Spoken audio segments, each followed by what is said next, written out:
Hola amigos, bienvenidos a mi espacio, soy David Parcerisa y hoy vamos a hablar sobre el enigma de las posesiones diabólicas. ¿Qué es lo que hay detrás de este terrorífico fenómeno? Lo decía Carlos Castaneda, ¿os acordáis? El famoso divulgador antropólogo que supuestamente estaba en contacto con don Juan Matús, famoso chamán mexicano que guardaba muchos secretos.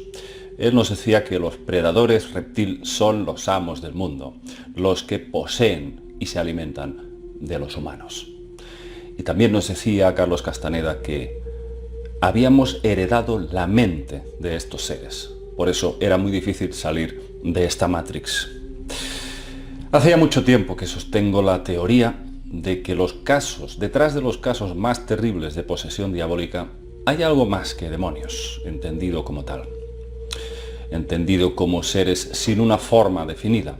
Desde lo más antiguo observamos que la representación del mal, mucho antes de la llegada de la Iglesia Católica, ya venía descrita con dibujos, grabados, estatuas de seres con rasgos reptilianos.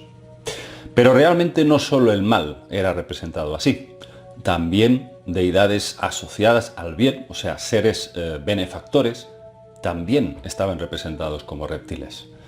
Todo el conjunto nos conduce a lo que ya hace tiempo que os decimos aquí, en este canal Rimbel 35, y es que los dioses serpientes presentaban dos naturalezas opuestas. Por un lado, el concepto de serpiente manipuladora, depredadora, asociada a seres belicosos y voraces. Y otro concepto, el de la serpiente arquetípica de la sabiduría, la transmisión de conocimiento y poder para elevar la conciencia del humano hacia planos más elevados, más sutiles.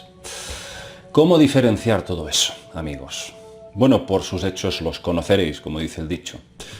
Hablamos de dos facciones, como si un mismo tipo de especie se hubiese dividido en dos formas, en dos naturalezas contrapuestas, el bien y el mal. Estos dioses explotadores en confrontación con dioses, digamos, dioses guía, dioses que transmitían ese conocimiento. Pero hoy trataremos el lado oscuro, el lado siniestro. Desde luego hay que hablar de todos los temas y sobre todo de todos los conceptos. La primera pregunta que desde aquí nos hacemos es la siguiente: ¿quién ha estado siempre detrás de los casos de posesión? Pero hablamos de casos de posesión en los que ha intervenido la Iglesia, es decir, casos que se han aprobado como realmente verídicos y con una fenomenología sobrenatural sin ninguna duda. Casos que han sido analizados por médicos, por psiquiatras, por científicos y se ha podido demostrar que efectivamente había algo, una inteligencia que estaba perturbando a esa persona. Generalmente gente joven, adolescentes, han sido siempre y están siendo los afectados por estas fuerzas diabólicas. ¿Quién está detrás, pues, de este fenómeno? ¿El demonio, tal y como sostiene la Iglesia? Pero claro, nosotros nos preguntamos, ¿quién es el demonio? ¿Satanás existe? Bueno, mi visión sobre el tema es que existió antiguamente ese dios sumerio llamado Enlil. Y bueno, he hablado de él en muchas conferencias y también en muchos vídeos, lo sabéis, y no me voy a alargar más de la cuenta con este tema, simplemente añadir que en mi opinión esta deidad, Enlil, que fue conocida como anteriormente el dios semita El, también conocido como el Elión o El Shaddai, y que pasó luego a poseer la mente de los grandes patriarcas hebreos, convirtiéndose en Yahvé. Y, por supuesto, adoptando el doble juego de, autodenominarse Satanás, es decir, ambos eran el mismo. Pero más allá de todo eso, vamos a profundizar un poquito más. En primer lugar, cuando analizamos audios de exorcismos, con esos gritos tan terribles, los poseídos producen un fenómeno que en parapsicología se llama xenoglosia, que es precisamente la capacidad de hablar idiomas ajenos, desconocidos para la propia persona. Y en muchos casos el poseído habla sumerio, arameo, lenguas muertas que solo unos pocos expertos pueden traducir, pueden identificar. ¿No os parece esto bastante sospechoso? El primer caso que vamos a exponer es el de Anneliese Michel, una joven alemana que empezó a los 17 años a sufrir extraños ataques. Le diagnosticaron epilepsia, pero con el paso de los años empeoró. No respondía a la medicación, sufría ataques y convulsiones con unos gritos espantosos. Todo esto con periodos, lógicamente, de ingresos hospitalarios. Hasta que en 1973, ya en un estado deplorable, Anneliese oía voces de demonios que no la dejaban comer ni dormir. Llegó a destrozarse las piernas con la genuflexión, que consistía en doblar las rodillas contra el suelo, y lo hacía unas 600 veces al día, hasta que varios curas obtuvieron el permiso del obispado para realizarle un exorcismo, pero no sirvió de nada. Los padres de la joven, convencidos de que su hija estaba poseída por el demonio, desistieron ya de seguir con los tratamientos médicos oficiales y psiquiátricos. Pero si la medicina no pudo hacer nada, los curas tampoco. Se retorcía en el suelo durante días ladrando como un perro. Comía arañas, insectos del suelo. Arañaba las puertas como si fuese un animal, desgarrándose las manos y las uñas. Hasta que en la primavera de 1976 la joven murió, víctima de neumonía y, lógicamente, de un proceso de desnutrición muy avanzado. Los padres de la joven fueron acusados de homicidio involuntario, por haber permitido los exorcismos y condenados a 6 meses de cárcel. Desde entonces, en Alemania no está legalizado el practicar exorcismos por parte del clero. A continuación vamos a escuchar un audio con los gritos grabados de Anneliese Michel, para que os hagáis una idea del alcance de este caso y lo desesperado del mismo. Lo que vais a escuchar son supuestamente las voces de los seres que habitaban dentro de la joven. En algunos fragmentos se supone que hablan hasta 6 entidades distintas. Esto es un fenómeno que es difícil encuadrar dentro de lo que serían casos de ventriloquía consciente o inconsciente, porque no sé qué tipo de cuerdas vocales pueden llegar a realizar hasta 6 voces distintas. Juzgad vosotros mismos si esto es una esquizofrenia común o si esta chica realmente estaba poseída por algo más. De hecho, la película El exorcismo de Emily Rose está basada en las experiencias de esta chica, Anneliese Michel.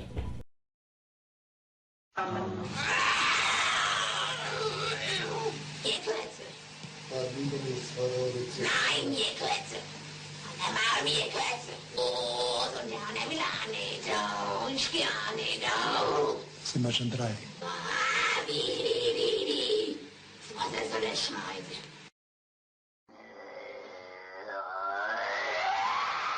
Als Kind Gottes. Ich hab ein Moderschlag.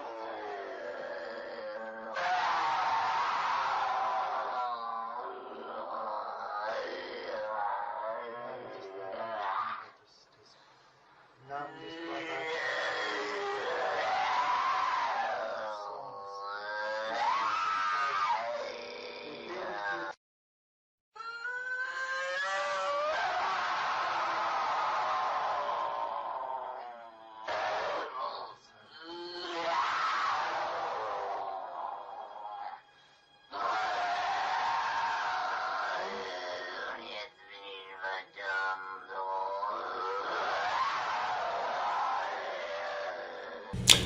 Lo más difícil en estos casos es explicar el tema de la xenoglosia. ¿Cómo es posible que estas personas poseídas puedan hablar idiomas totalmente desconocidos, ajenos a la persona y en muchos casos absolutamente inaccesibles para esa persona? El doctor Morris Netherton, experto en regresiones, investigó el caso de un niño de 11 años que bajo hipnosis habló durante más de 10 minutos en dialecto chino.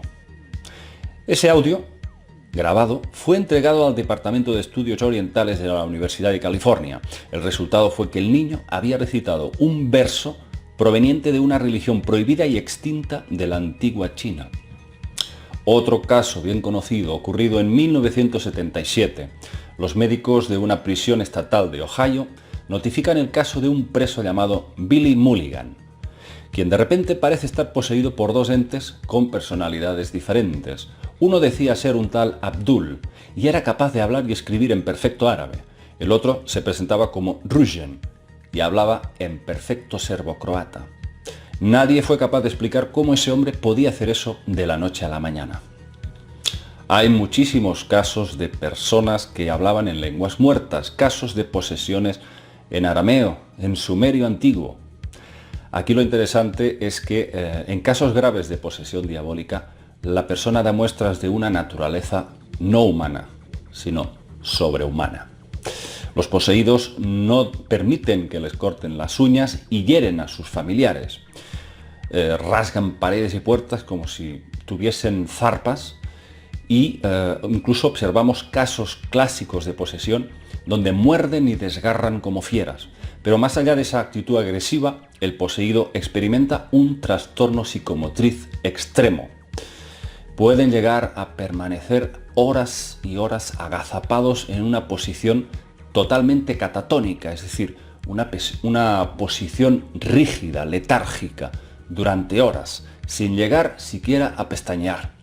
En algunos casos los presentes son incapaces de mover físicamente al poseído, no pueden sacarlo de esa posición, como si una fuerza estuviese encadenándola. Si os fijáis en ciertas especies de reptiles, esto es justamente una característica común en ellos. Serpientes, cocodrilos, lagartijas pueden permanecer inmóviles, rígidas en una posición contemplativa. Más aún, los poseídos ejecutan movimientos que no pertenecen a la especie humana. A veces, más que caminar, se deslizan, reptan, incluso a cuatro patas, tal y como lo harían los reptiles. Luego, de forma súbita, se contonean y atacan a los presentes, mordiéndoles o arañándoles. Eso sin hablar de la increíble agilidad y fuerza que tienen los poseídos. Hay casos de niñas con una fuerza que no han podido ni siquiera sujetar 5 o 6 hombres de constitución fórnida. El famoso caso de Enfield, del que se basa la película El Conjuro 2. La niña, llamada Janet, de solo 11 años, era poseída por una extraña fuerza y llegó a golpear a un ex policía muy corpulento, dejándolo completamente fuera de combate. Claro, y luego está el exagerado deseo sexual que expresan, otra característica también asociada a los dioses antiguos, que eran muy conocidos por su desenfrenada libido. También lo que hacen los poseídos, aparte de renegar contra símbolos religiosos tipo cruces o Biblias, es reírse a carcajadas. Ese es un síntoma clásico de posesión, risas macabras. Y desde luego que yo puedo dar fe de esto porque lo he visto. Y no hace mucho. Acudí precisamente a un ritual chamánico de limpieza para ver de cerca las reacciones de esas personas. Y pude ver a una persona convulsionándose en el suelo, con unos gritos terribles. Sus movimientos, desde luego, no eran humanos, ni pertenecían a su personalidad. La mirada de aquella persona era irreconocible, era totalmente amenazante. Soltaba unas risas siniestras, con la lengua afuera y soltando babas por la boca. Fue muy impactante para mí ver todo eso. Y lo más fuerte fue cuando al finalizar esa experiencia, esa persona me relató que mientras estaba en trance y su cuerpo se encontraba convulsionándose, pudo ver al ser que poseía su cuerpo. Lo describió como una especie de dragón, un monstruo. Dice que tenía unas escamas verdes, ojos saltones, con pupila vertical y de un tamaño enorme. Decía que ese ser podía medir más de 3 metros. Dice que su posición era a 4 patas y podía escuchar como un sonido atronador los gritos y las risas de ese monstruo, como si intentara asustarle. Pero parece que no lo consiguió y esa persona se mantuvo durante toda esa experiencia en calma absoluta. No se vio afectada por mucho que esa especie de monstruo intentó amenazar, intimidar y asustar. Pero lo curioso es que esa persona estaba contemplando la cara de ese dragón que se encontraba a un palmo de la suya, adueñándose temporalmente de su cuerpo físico. Repito, yo he visto eso, he visto esas convulsiones, esos ataques, y creedme que esto es bien real, no es ningún tipo de paranoia. Pude entrevistarme con esas personas antes de la experiencia, algunas de esas personas las conocía personalmente, y os aseguro que ahí no había nadie con ningún tipo de esquizofrenia, ningún tipo de patología psíquica.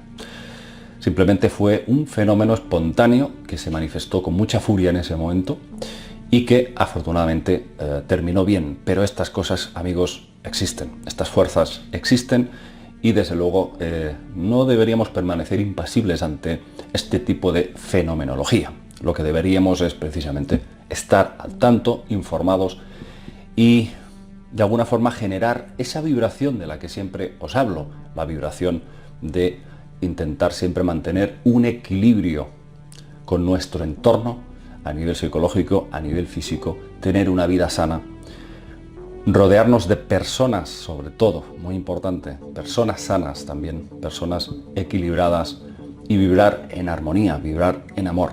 Eso es, digamos, lo mejor que podemos hacer a nivel de prevención para que estas fuerzas no puedan alterarnos, no puedan sacudirnos, porque desde luego he hablado con gente, psiquiatras, psicólogos, chamanes, terapeutas, muchísima gente en los últimos meses, que me han reportado muchos casos de personas que entraban en esos trances, que estaban estas personas completamente parasitadas. Y la mayor parte de la población no es consciente de la importancia que tiene lo que os he dicho antes, vibrar en esa armonía, en ese estado de armonía. ¿Cómo se hace eso? Pues llevando una vida sana, por supuesto, alejarse de drogas, del alcohol, de todo aquello que pueda producirnos una alteración en nuestra conciencia. Porque eso es lo que ellos buscan precisamente, estas entidades, sean reptilianos, sean draconianos o sean simplemente personas, digamos, situadas en un plano astral que podríamos llamarlos larvas astrales, así se llama dentro de ciertos círculos esotéricos. Lo que buscan es debilitar el aura, aislar a esa persona, que no tenga contactos sociales ni familiares, para poco a poco irla minando, irla trabajando para dejarla completamente despojada de voluntad y de digamos, espíritu, para poder llegar a poseer su mente y luego incluso llegar a poseer su cuerpo. Todo esto ha sido estudiado a nivel clínico. Se han desechado lo que han sido enfermedades psíquicas, lo que han sido enfermedades puramente dentro de la psiquiatría, y por estos mismos doctores, por estos mismos terapeutas, se ha podido confirmar que esa persona hablaba en lenguajes desconocidos y que se mostraba signos evidentes de posesión, cambios súbitos en la forma de alimentarse, en los gustos, en las aficiones. Empezaba esa persona una especie de descenso hacia el infierno, por decirlo de alguna forma, y sobre todo empezaba a sentir como una especie de odio, de rabia hacia todo su entorno. Yo personalmente creo que sí existe una relación causa-efecto entre estos seres reptilianos o dracos con las posesiones. Al menos por lo que yo he podido ver, efectivamente parece que hay un nexo. Pero voy a dejar que cada uno de vosotros se lleve sus impresiones. Amigos, nos vemos en el próximo vídeo y si os ha gustado este tema, hacedmelo saber en vuestros comentarios. Vamos a profundizar mucho más en todo ello. Un saludo, amigos, nos vemos.